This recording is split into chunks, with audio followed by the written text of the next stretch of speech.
Hello दोस्तों, welcome to our channel law bucket में आपका स्वागत है। आइए आज हम लोग सेक्शन 47 की एमसीक्यूज को देखते हैं और हम लोगों का पहला क्वेश्चन है question number 66।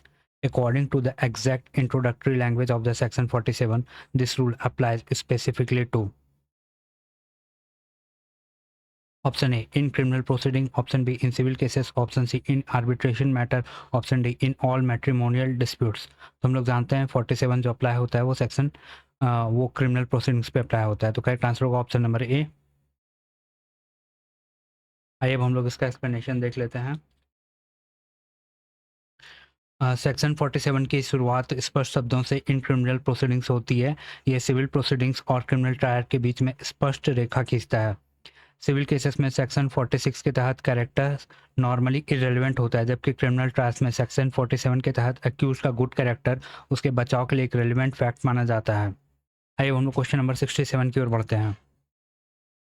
Under the bare wording of the section 47, whose good character is declared to be relevant fact? पहला option the person accused, option B the victim of offense, option C the primary informant of the complainant, option D the material prosecution witness। तो हम लोग जानते हैं इसका correct answer होगा option number A the person accused.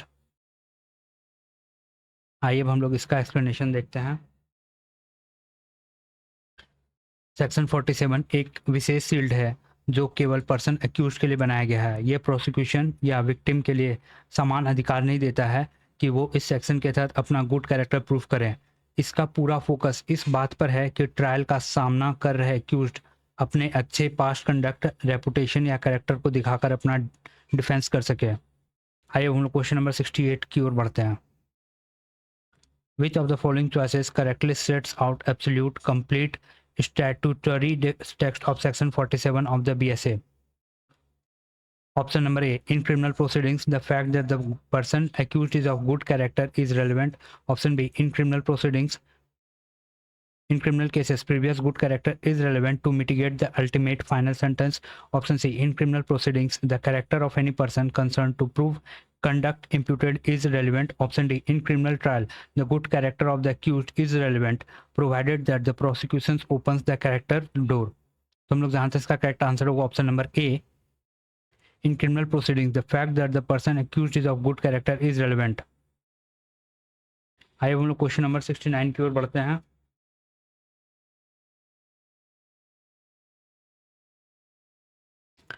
In a prosecution for a specified offense under Bharatiya Nyaya Sanhita 2023, where the question is of consent is an issue, what type of evidence is explicitly barred? Option A.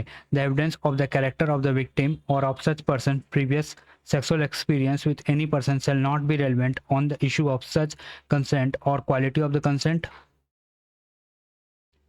Option B. The evidence of the medical records or physical examination reports of the victim shall not be relevant on the issue of such consent. Option C. Evidence of the oral statements or immediate complaints made by the victim to the family of the member shall not be relevant on the issue of such consent. Option D. Evidence of any digital communication or electronic records exchanged by victim with the accused shall not be relevant on the issue of such consent। तो हम लोग जानते हैं इसका correct answer होगा option number A the evidence of the character of the victim or of such person's previous sexual experience with any person shall not be relevant on the issue of such consent or quality of the consent।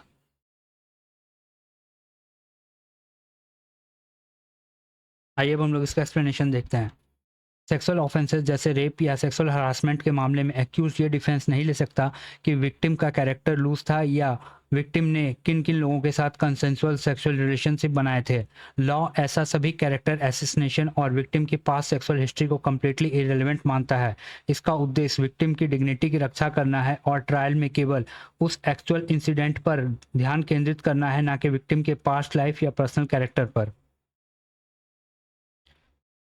आइए अब हम लोग question number 70 की ओर चलते हैं। Question number 70 deal करता है सेक्शन नंबर 48 से। तो अब हम लोग सेक्शन 48 के एमसीक्यूज की ओर बढ़ रहे हैं। तो इसका पहला क्वेश्चन ये है, under section 48 what specific question must be actively disputed in the trial in issue for this protective bar on the evidence to apply. Option A, where the question of the consent is an issue. Option B, where the consent of age or minority is an issue. Option C, where the question of identity of the accused is an issue. Option D, where the question of medical injury or the physical resistance is an issue. तो हम लोग जानते हैं पहला answer इसका सही है, पहला option, where the question of consent is an issue. आइए अब हम लोग इसका एक्सप्लेनेशन देख लेते हैं कि सेक्शन 48 एक लीगल प्रोटेक्शन विशेष रूप से तब लागू करता है जब एक्यूज्ड ये आर्गुमेंट देखता है कि विक्टिम ने कंसेंट दिया था या विक्टिम इस एक्ट के लिए एग्री था। जैसे ही कंसेंट केस का मुख्य इशू बन जाता है तो ये सेक्शन एक दरवाज़ा बंद कर देता है ताकि डिफेंस विक्टिम की पास सोशल या पर्सनल लाइफ को उठाकर केस को भटकाने का कोशिश ना कर सके। आइए हम लोग क्वेश्चन नंबर 71 की ओर चलते हैं। According to the strict wording of the section 48, beside the completed offences list under the Bharatiya Nyaya Sanhita 2023, this rule also applies to option A, for or for attempt to commit any such offence, for abatement or conspiracy to commit any such offence, for harboring offenders who commit any such offence. Option D, for screening evidence related to any such offence. तो हम लोग जानते हैं इसका correct answer होगा option number A, for attempt to commit any such offence.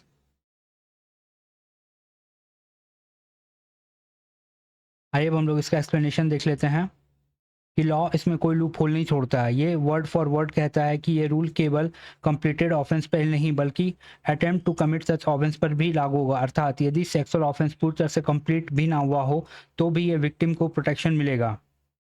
आइए question number 72 की ओर चलते हैं हम लोग। Complete the concluding statutory barrier exactly as per section 48 shall not be relevant on the issue of dash such consent or quality of consent. Option B, the ultimate guilt or the mitigation of the punishment.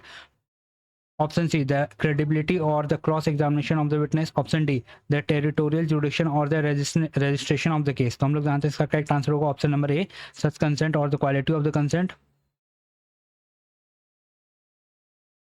तो आइए अब हम लोग इसका correct explanation देख लेते हैं।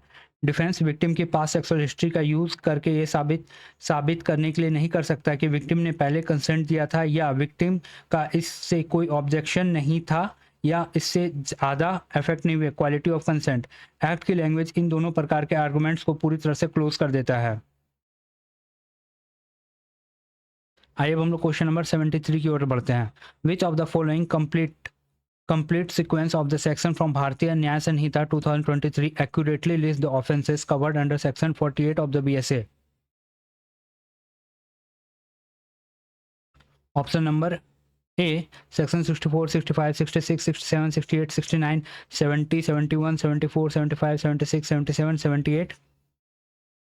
Option B, 34, 35, 36, 37, 38, 39, 40, 41, 42, 43, 44, 45, 46. Option C, 100, 101, 102, 103, 104, 105, 106, 107, 108, 109, 110, 111. Option D, 302, 304, 306, 307, 308, 310, 311, 312, 315, 316, 320. तो हम लोग जानते हैं इसका करेक्ट आंसर होगा ऑप्शन नंबर ए, सेक्शन 64, 65, 66, 67, 68, 69, 70, 71, 74, 75, 76, 77 और 78। ये सब जो सेक्शंस है ये सब सेक्सुअल हरासमेंट और सेक्सुअल ऑफेंसेस से रिलेट करते हुए ऑफेंसेस है। सेक्सुअल ऑफेंसेस जैसे rape, gang rape, sexual harassment, assault with intent to outrage modesty, voyeurism, stocking.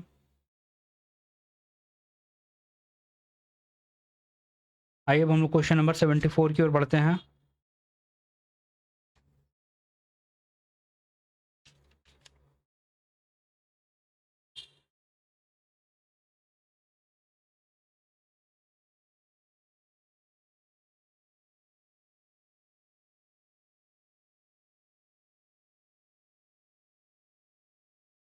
Question number 74. In criminal proceedings, the fact that accused has a bad character is पहला option irrelevant unless the evidence has been given that he has good character, or in which case it becomes relevant. Option B, relevant at all stages of the trial to help prosecution establish criminal propensity. Option C, relevant only if the offense involves serious physical violence or threat to the national security. Option D, irrelevant and remains absolutely inadmissible under all circumstances regardless of defense evidence. तो हम लोग जानते हैं इसका correct answer होगा option number A, irrelevant unless evidence has been given that he has good character in which case it becomes relevant. आइए हम लोग इसका एक्सप्लेनेशन देखते हैं। प्रोसिक्यूशन यह कह के ट्रायल शुरू नहीं कर सकता कि ये व्यक्ति बैड कैरेक्टर का है और पहले भी ट्रबल मेकर रहा है, इसलिए इसी ने क्राइम किया होगा। ऐसा करना पूरी तरह से प्रोहिबिटेड है। लेकिन यदि एक्यूज्ड स्वयं सेक्शन 47 के तहत विटनेस लाकर ये कहता है कि मैं तो बहुत अच्छा पीसफुल और लॉ अबॉर्डिंग सिटीजन हूँ, तो यह उसने स्वयं कैरेक्टर का मुद्दा कोर्ट के सामने ला दिया। अब प्रोसिक्यूशन को ये अधिकार मिल जाता है कि वो रिप्लाई में एविडेंस लाकर दिखाए कि एक्यूज्ड का कैरेक्टर वास्तव में अच्छा था या नहीं।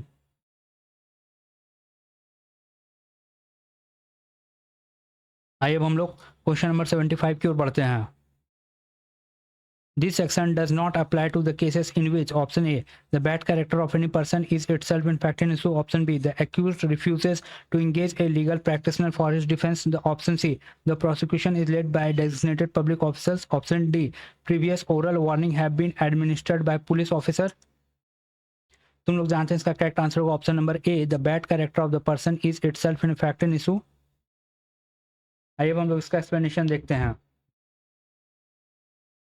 कुछ ऐसे ऑफेंसेस भी होते हैं जहां बैड कैरेक्टर ही केस का मेन फैक्ट इन इशू होता है। एग्जाम्पल के लिए किसी पर्सन पर हैबिचुअल ऑफेंडर होने का आरोप लगा हो या किसी पर्सन को बैड कंपनी मेंटेन करने के कारण प्रोसीड करना। ऐसे मामले में बैड कैरेक्टर केवल एक ऑफेंसिव रिमार्क नहीं होता, बल्कि वह एक फैक्ट इन इशू बन जाता है जिसे प्रूफ करना केस जीतने के लिए आवश्यक होता है। इसलिए ऐसे मामले में बैड कैरेक्टर के एविडेंस पर लगा सामान्य प्रतिबंध जो है वो हट जाता है। यदि बैड कैरेक्टर मुद्दा कानूनन कोर्ट के सामने आ चुका है तो उस पे ये वाला एविडेंस नहीं लगता है।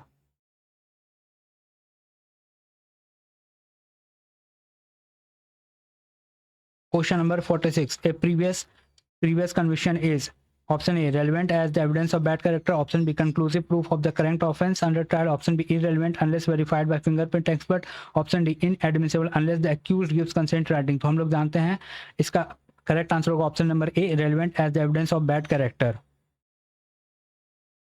क्वेश्चन नंबर 77 की ओर हम लोग बढ़ते हैं अब।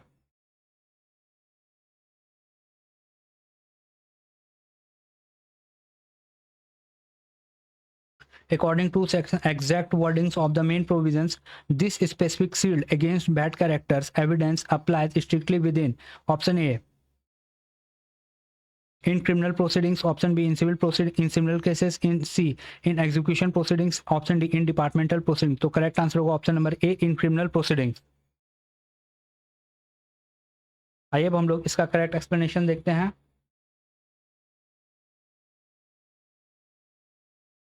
इस रूल को एक्ट ने विशेष रूप से क्रिमिनल प्रोसीडिंग्स तक ही सीमित रखा है। इसका कारण यह है कि क्रिमिनल ट्रायल में किसी व्यक्ति की लिबर्टी दांव पर लगी होती है और किसी का बैड रेपुटेशन के कारण प्रेजुडिस पैदा होकर अनफेयर कन्विक्शन हो सकता है। नोट, सिविल केसेस में जनरल कैरेक्टर को सेक्शन 46 के पहले ही इरेलेवेंट माना गया है। आइए अब हम लोग सेक्शन 49 की ओर बढ़ते हैं। सेक्शन 49 के एमसीक्यूज देख रहे हैं अब हम लोग। अब question number 78, which of the following choices accurately reflects the exact text consequence combination of the main section of section 49? Option A, in criminal proceedings, the fact that the accused has bad character is irrelevant unless evidence has been given to show that he has good character, in which case it becomes relevant. Option A, option B, in criminal trials, the bad character of the person accused is relevant only in reply to the cross-examination by the prosecution. Option C, in criminal proceedings, the previous bad character is admissible provided that the previous conviction is proved on record. Option D, in criminal cases, character to prove conduct imputed is irrelevant unless the bad character is in fact an issue। हम लोग जानते हैं इसका correct answer होगा option number A, in criminal proceeding the fact that the accused has bad character is irrelevant unless evidence has been given that he has a good character, in which case it becomes relevant। आइए अब हम लोग इसका explanation देख लेते हैं।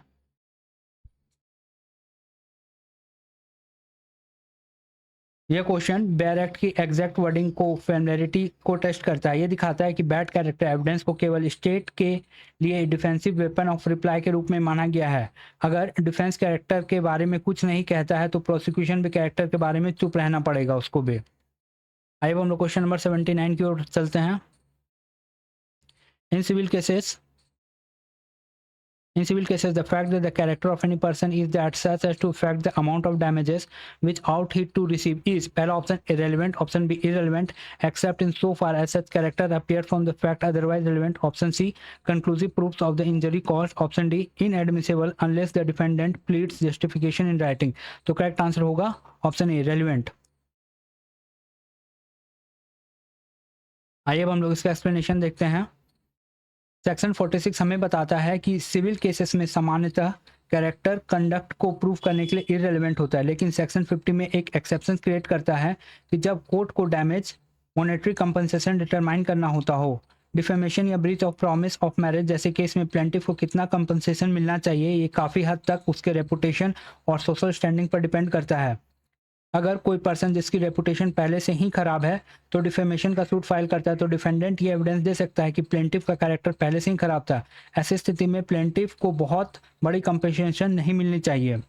आइए हम लोग क्वेश्चन नंबर 80 की ओर बढ़ते हैं।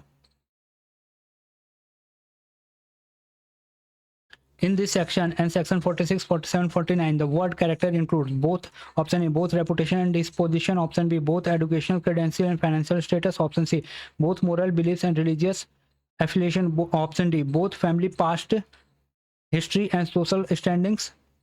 तुम लोग जानते हैं इसका करेक्ट आंसर होगा option number A both reputation and disposition. आइए हम लोग इसका एक्सप्लेनेशन देखते हैं।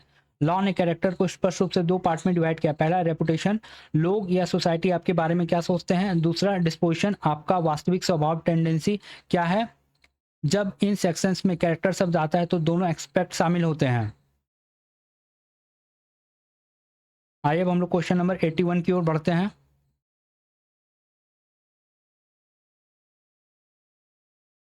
According to the exact wordings of the explanation, this specific definition of the word character applies across precise combination of sections. In this section and section 46, 47, 49, in this section and section 48 only, option C in all sections from section 39 to 50, option D in criminal proceedings only under section 49, 47 and 49। तो हम लोग जाने इसका correct answer होगा option number A in section 46, 47 and 49।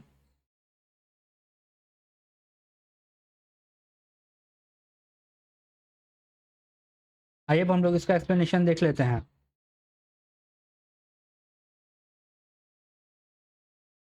Explanation BSA के पूरे character chapter के लिए एक डिक्शनरी की तरह काम करती है। इसमें शामिल सिविल केसेस में कैरेक्टर की जनरल इररिलेवेंसी, क्रिमिनल केसेस में गुड कैरेक्टर, क्रिमिनल केसेस में बैड कैरेक्टर और सिविल केसेस में डैमेज से संबंधित कैरेक्टर। नोट करने वाली बात यह है कि सेक्शन 48 जिसमें सेक्सुअल हिस्ट्री और कंसेंट इस लिस्ट में शामिल नहीं है क्योंकि उसे अपने अलग और स्ट्रिक्ट रूल्स हैं उसके। आइए अब हम लोग क्वेश्चन नंबर 82 की ओर बढ़ते हैं। Question number 82. Complete the restrictive statutory mandate exactly as per the given explanation, but except as provided in section 49, evidence may be given only of option A general reputation and general disposition and not of a particular acts by which reputation or disposition may be shown, option B specific instances of good behavior and certified letters of the commendation from public authorities, option C previous judicial observation and official character certificate issued by a magistrate, option D particular actions which directly demonstrate the moral breakdown of the concerned party। तो हम लोग जाने इसका correct answer होगा option number A general reputation and general disposition and not of particular acts by which reputation or disposition has been shown। आइए अब हम लोग इसका एक्सप्लेनेशन देखते हैं।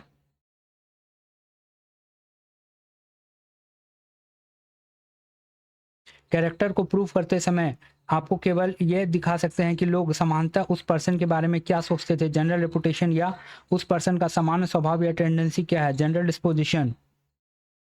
आप उसके पास्ट के स्पेसिफिक गुड डीड्स या बैड डीड्स, पर्टिकुलर एक्ट्स को पूरी लिस्ट कोर्ट में लाकर ये प्रूव नहीं कर सकती उसका कैरेक्टर अच्छा है बुरा। यदि ऐसा अलाउ किया जाए तो ट्रायल मुख्य इशू छोड़कर उन साइड स्टोरीज के जांच में ही उलझ जाएगा। पर इसका एक महत्वपूर्ण एक्सेप्शन है। सेक्शन 49 ये अलाउ करता है कि किसी पर्सन का प्रीवियस कन्विक्शन को एक क्लियर फैक्ट के रूप में प्रूव किया जा सके। इसलिए नॉर्मली पर्टिकुलर एक्ट्स इनएडमिसिबल होते हैं, लेकिन प्रीवियस कन्विक्शन को लॉ ने विशेष रूप से एडमिसिबल बनाया है।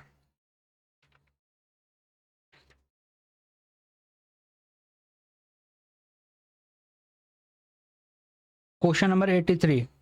अब ये जो क्वेश्चन नंबर 83 है, इस पे हम लोग अब आगे चलते हैं।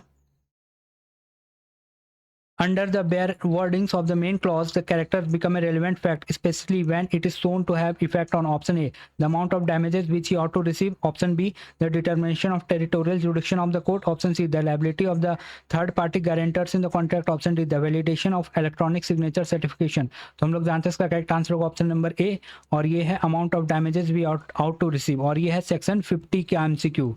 सेक्शन 50, आइए हम लोग इसका एक्सप्लेनेशन देख लेते हैं। ये सेक्शन 50 तब अप्लाई होता है जब कोर्ट किसी की सिविल रेमेडी की फाइनेंशियल वैल्यू या डैमेजेस की अमाउंट डिसाइड कर रही हो। अगर किसी पर्सन का कैरेक्टर को इस बात को डायरेक्टली इफेक्ट करता है कि उसका सिविल रॉन्ग के लिए कितना फाइनेंशियल कंपनसेशन मिलना चाहिए, तो उस कैरेक्टर से संबंधित एविडेंस एडमिसिबल हो जाता है। अगर दूसरे शब्दों में कहें तो सामान्यतः सिविल केसेस में कैरेक्टर इरेलेवेंट होता है, लेकिन जब डैमेजेस की अमाउंट तय करने का कैरेक्टर सीधा प्रभाव पड़ता है, तब लॉ कैरेक्टर एविडेंस को अलाउ करता है। तो इसी के साथ हम लोगों का सेक्शन 50 तक का बीएसए का एमसीक्यू कंप्लीट हो गया। यहाँ तक वीडियो में बने रहने के लिए आप लोगों का बहुत बहुत धन्यवाद। Keep watching.